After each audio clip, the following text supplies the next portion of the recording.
سورہ اعراف آیت نمبر 199۔ اللہ رب العزت ارشاد فرماتا ہے، خذ العفو، معاف کرنا اختیار کرو، وَأْمُرْ بِالْعُرْفِ، اور بھلائی کا حکم دو، وَأَعْرِضْ عَنِ الْجَاهِلِينَ، اور جاہلوں سے منہ پھیر لو۔ اس آیت پاک میں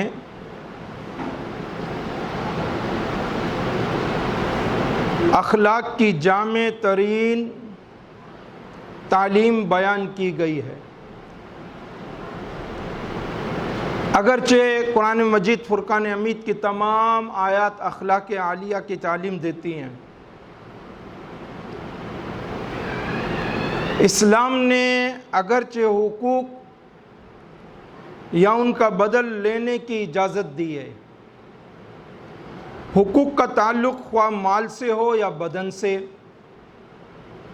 عزت سے ہو یا اعضاء کی اذیت سے، بہر صورت برابر بدلہ لینا جائز ہے، مگر اپنے حقوق کو معاف کر دینا اخلاق کی اعلیٰ اقدار میں سے ہے۔ اللہ تعالیٰ کو یہ خوبی بہت پسند ہے، بارہا اس نے معاف کر دینے پر بڑے اجر کا وعدہ فرمایا ہے۔ ایک طویل حدیث شریف کا یہ جملہ لائق توجہ ہے۔ قاضی عیاض مالکی اندلسی علیہ رحمہ نے شفا شریف میں اسے نقل کیا۔ حضرت جریر بن عبداللہ رضی اللہ تعالی عنہ اس کے راوی ہیں، اور وہ جملہ یہ ہے، وَيَقْبَلْ عُذْرَ الْمُعْتَذِرِينَ۔ محبوب کریم علیہ السلام عذر کرنے والوں کا عذر قبول فرما لیا کرتے تھے۔ رسول پاک صلی اللہ علیہ وآلہ وسلم جو معذرت کرتا اس کی معذرت کو قبول فرما لیا کرتے تھے۔ تو یہ عظیم سنت مبارکہ ہے، اور آج اس دور میں نفرتیں ختم کرنے کے لیے، نفرتیں کم کرنے کے لیے معافی کو عام کیا جائے، عذر کو قبول کیا جائے، بلا وجہ بدگمانی نہ کی جائے۔ اس سے رشتے ناتے بھی اچھے ہو جائیں گے، دوستیاں یاریاں بھی اچھی ہو جائیں گی، اور تعلقات اور واسطے مسلمانوں کے بہتر ہوں گے۔ یہ اس لیے کہ مومن کے لیے فضیلت کا باعث یہ ہے کہ وہ نرم خو ہو، معافی عام کی جائے، معذرتیں قبول کی جائیں، عذر قبول کر لیا جائے، بدگمانی نہ کی جائے۔ اور وجہ یہ ہے کہ مومن ایمان والا نرم خو ہوتا ہے۔ عذر کرنے والے کا عذر اسی وجہ سے قبول کرے، اور دوسروں کی سختیوں کو خندہ پیشانی سے برداشت کرے۔ حدیث شریف میں ہے، بیکی نے حضرت ابو درداء رضی اللہ تعالی عنہ سے اسے روایت کیا، اثقل شیء فی المیزان، میزان میں کل قیامت کے روز سب سے بھاری شے، سب سے بھاری چیز، الخلق الحسن، حسن خلق ہوگا، اخلاق حسنہ ہوں گے۔ لہذا نرم خو بنا جائے، عذر کو قبول کیا جائے، اور دوسروں کی طرف سے آنے والی اذیت، سختیوں، پریشانیوں کو خندہ پیشانی سے قبول کیا جائے، اللہ کی رضا پر راضی رہا جائے۔ تو دنیا میں بھی اس کا اجر و ثواب ہے، اور آخرت میں بھی اس کے طفیل اجر و ثواب ہے اور چھٹکارا ہے، چھٹکارے میں آسانی ہے۔ جو شخص یہ چاہتا ہے کہ اس کے دوست زیادہ ہوں اور دشمن مطیع ہوں، دشمن اس کے کہے کو مان لیا کریں، تو اسے چاہیے اس نے اخلاق اور محاسن اعمال اختیار کرے، اچھے اعمال اختیار کرے۔ حسن اخلاق کے ہتھیار سے دشمن زیر ہو جائیں گے، اور اس دور کے لیے یہ بہترین جو ہے نسخہ ہے۔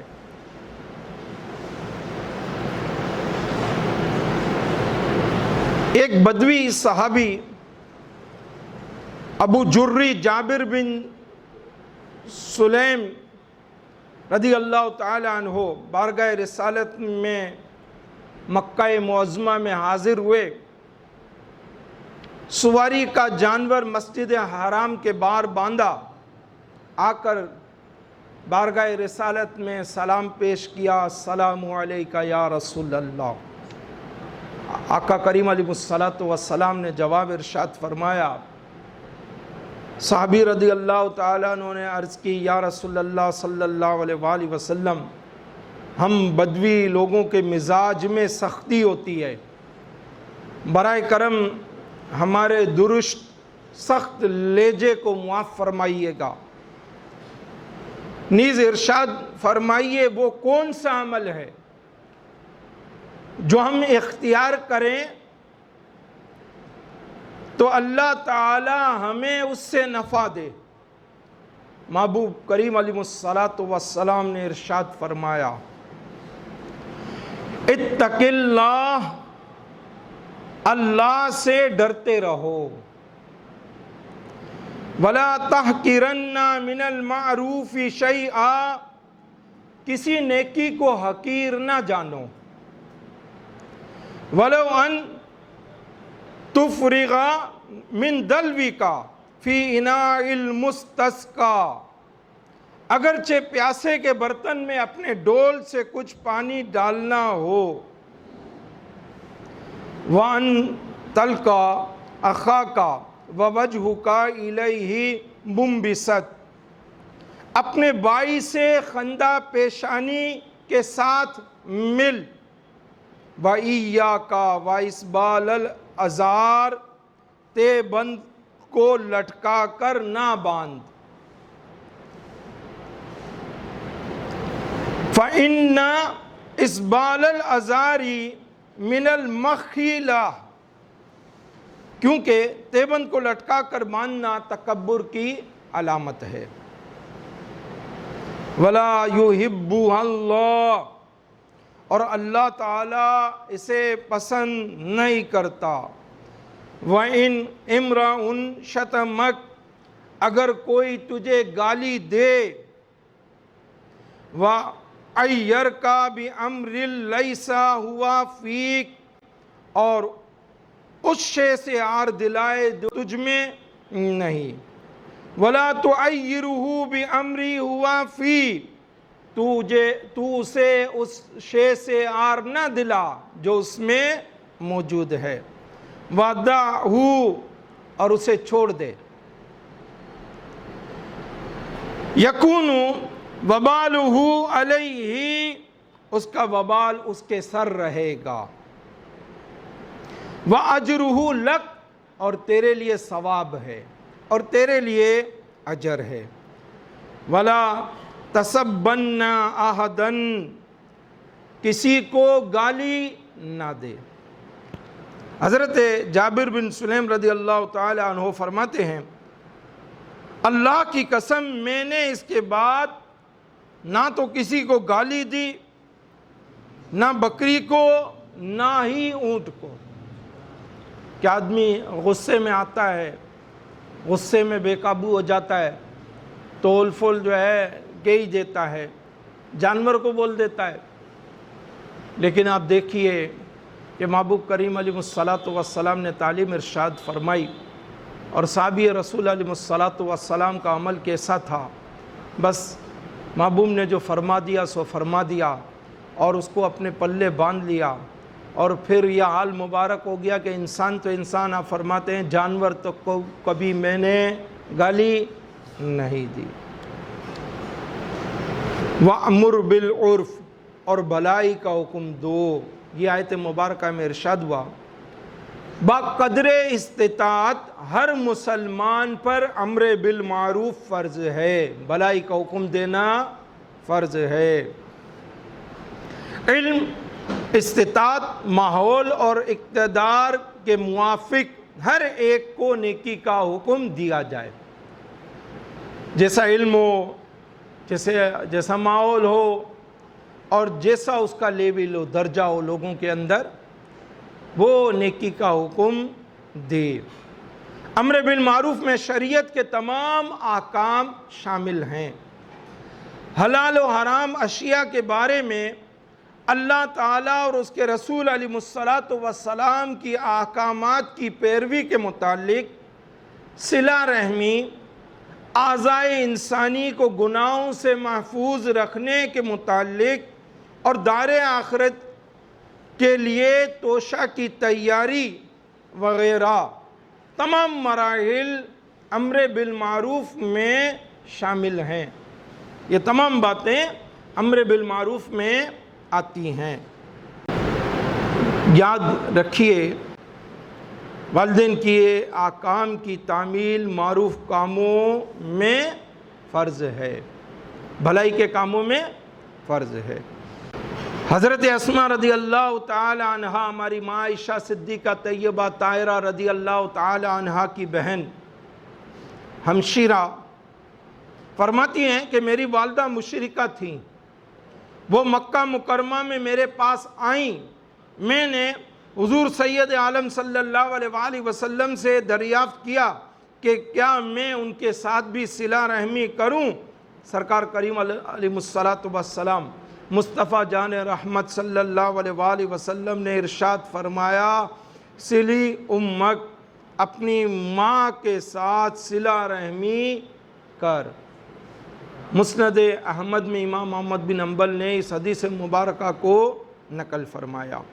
یہ بھی یاد رکھیے، دین میں جو امر ثابت ہے صرف اسی معاملے میں کسی کی اطاعت جائز ہے، کسی ناجائز معاملے میں کسی بڑے یا چھوٹے کا حکم ماننا جائز نہیں، چاہے کوئی صورت ہو، والدین ہو، پیر و مرشد ہو، اسی طرح کوئی عمر کا بڑا ہو، اگر ناجائز امر ہے، ناجائز کام ہے اور شریعت اس کا منع کرتی ہے، ہم اس کی اطاعت نہیں کریں گے، اور بڑے احسن انداز میں ہم جو ہیں اس کا رد کریں گے یا اس کو نہ کریں گے نا۔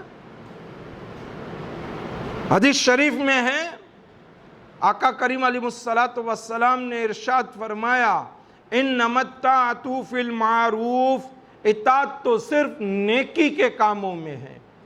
اس حدیث مبارکہ کو امام بخاری نے مولا مشکل کشا علی المرتضیٰ کرم اللہ تعالی وجہہ الکریم کے حوالے سے نقل فرمایا۔